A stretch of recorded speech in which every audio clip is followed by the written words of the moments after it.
வணக்கத்துடன். அதெல்லாம் முன்பெல்லாம் பார்த்தீங்கன்னா பெண்களை பொறுத்த மட்டில் அவங்க பொழுது போகாத நேரம் அல்லது சமைச்சிட்டு இருக்கக்கூடிய நேரத்தில் கூட தங்களுடைய சமையலுக்கு விடியலை கொடுத்து விட்டு அல்லது விடை கொடுத்து விட்டு ஓடோடி சென்று அந்த தொலைக்காட்சியில் ஒளிபரப்பாக்கக்கூடிய தொடர்களை பார்த்து கொண்டிருப்பார்கள். இளைஞர்களை பொறுத்த மட்டில் ஏதாவது ரீல்ஸ், அதாவது ஜாலியாக பேசக்கூடிய என்டர்டெயின்மெண்ட் ரீல்ஸ் எல்லாம் அவங்க பார்த்துட்டு இருப்பாங்க. ஆனால் தமிழக வெற்றி கழகம் ஆட்சிக்கு வந்த பின்பு ஒட்டுமொத்தமான களமும் மாறிவிட்டது. பெண்களை பொறுத்த மட்டில் அவர்கள் ஓடோடி போய் அரசியல் களங்கள் என்ன நகர்கிறது, யார் என்ன பேசிக்கொண்டு இருக்கிறார்கள், இன்றைய அரசியல் ரீதியான என்ன கருத்துகள் வெளியிடப்பட்டிருக்கிறது, இவைகளெல்லாம் அவர்கள் தேடி எடுத்து பார்க்கக்கூடிய களங்கள் இப்பொழுது மாறியிருக்கிறது.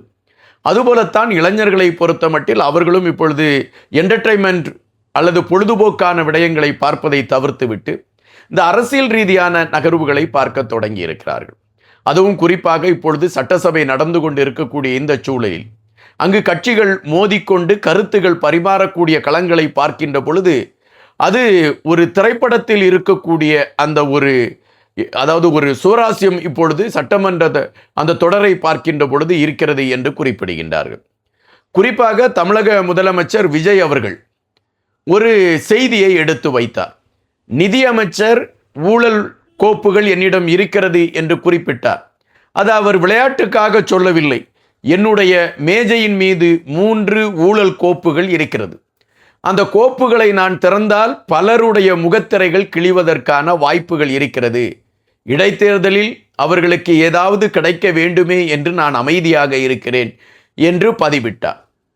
இன்று உடனடியாக எதிர்க்கட்சி தலைவர் உதயநிதி ஸ்டாலின் அவர்கள், சினிமாவில் நீங்கள் பேசுகின்ற அந்த பஞ்சு டயலாக் மாதிரி எல்லாம் வேண்டாம், நீங்கள் உண்மையை சொல்லுங்கள், யார் பாதிப்புக்குள்ளாக இருந்தாலும் நாங்கள் அதை எதிர்கொள்வதற்கு தயாராக இருக்கிறோம் என்ற கருத்தை பதிவிட்டிருக்கிறார். அப்படி என்றால் இவர்கள் எதிர்கொள்ள தயாராகிவிட்டார்கள் என்பது அர்த்தம் அல்ல. ஒருமுறை கலைஞர் கருணாநிதி அவர்கள் மீது ஒரு ஊழல் குற்றச்சாட்டு வருகின்றது. அது கடுமையான விமர்சனங்களை எழுப்புகின்ற பொழுது கடைசியில் குறிப்பிட்டது என்னவென்றால் விஞ்ஞான ரீதியான ஒரு ஊழலை செய்திருக்கிறார்கள் என்றுதான் குறிப்பிட்டிருந்தது. ஏறக்குறைய திமுகவை பொறுத்த மட்டில் அவர்கள் செய்கின்ற ஊழலை அவர்கள் மிகவும் தந்திரமாகத்தான் செய்திருப்பார்கள் என்பது அவர்களுக்கு தெரிந்திருக்கக்கூடிய காரணத்தினால்தான் உதயநிதி ஸ்டாலின் அவர்கள் அதை வெளியிடுங்கள் என்று குறிப்பிட்டிருக்கிறார். இப்பொழுது உள்ள சூழலில் அரசியல் களம் மிகப்பெரிய சூடு பிடிக்கக்கூடிய ஒரு நிலையை நோக்கி நகர்ந்திருக்கிறது.